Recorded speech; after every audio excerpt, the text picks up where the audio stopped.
सड़कों पर संघर्ष करेगा एक आदिवासी नेता किरोड़ी लाल, मेहनत करेगा किरोड़ी लाल, लेकिन जब सत्ता में राज करने का मौका आएगा तो राज करेगा भजन लाल। और जितनी तकलीफ इस बार भारतीय जनता पार्टी को आदिवासी नेताओं से, दलित और पिछड़े लोगों से हुई उतनी तो कभी नहीं हुई।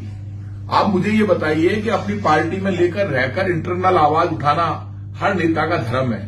यदि किसी नेता ने अपना धर्म निभा दिया और ये कह दिया कि सरकार में भ्रष्टाचार हो रहा है, 7 करोड़ की रोज बजरी निकल रही है, तो उस पर तो आप बोल नहीं रहे। आप बहाना कर रहे हैं कि ये जो इन्होंने कहा कि मेरे फोन टेप होते हैं इसलिए आपने ये गलत आवाज उठाई है, तो आप जवाब दे दो उसमें। आप इतनी सी बात पर अब डॉक्टर किरोड़ी लाल मीणा को निपटाने की तैयारी आपने कर ली।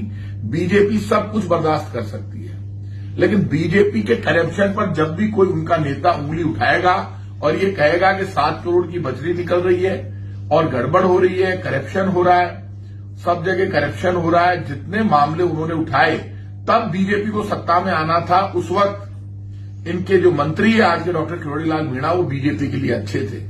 आज बीजेपी को तकलीफ शुरू हो गई है क्योंकि बीजेपी के करप्शन के ऊपर इन्होंने हाथ उठा दिया और कह दिया कि 7 करोड़ की बजरी रोज निकल रही है, रोज करप्शन हो रहा है। अब बीजेपी ने कारण बताओ नोटिस दिया है, डॉक्टर किरोड़ी लाल मीणा की छुट्टी करने की तैयारी बीजेपी ने कर ली है।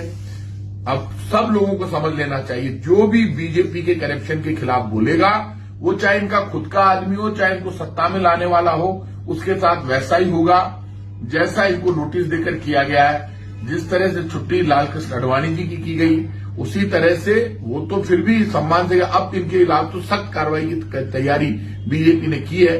ये मानकर चलना बीजेपी किसी की सगी नहीं है, चाहे कुछ भी कर दे बीजेपी के लिए कोई भी नेता, कितनी मेहनत कर ले, संघर्ष कर ले, लेकिन जब मौका आता है वो सच बोलता है, भ्रष्टाचार के खिलाफ बोलता है या बीजेपी को आईना दिखाता है, तब उसके खिलाफ इस तरह की सख्त कार्रवाई होती है। वो आज बीजेपी ने दिखा दिया कि बीजेपी ना डॉक्टर किरोड़ी लाल की सगी है, ना आदिवासियों की, ना एससी की, ना एसटी की, ना पिछड़े की, ना दलित की और ना किसी और की, किसी की सगी नहीं है।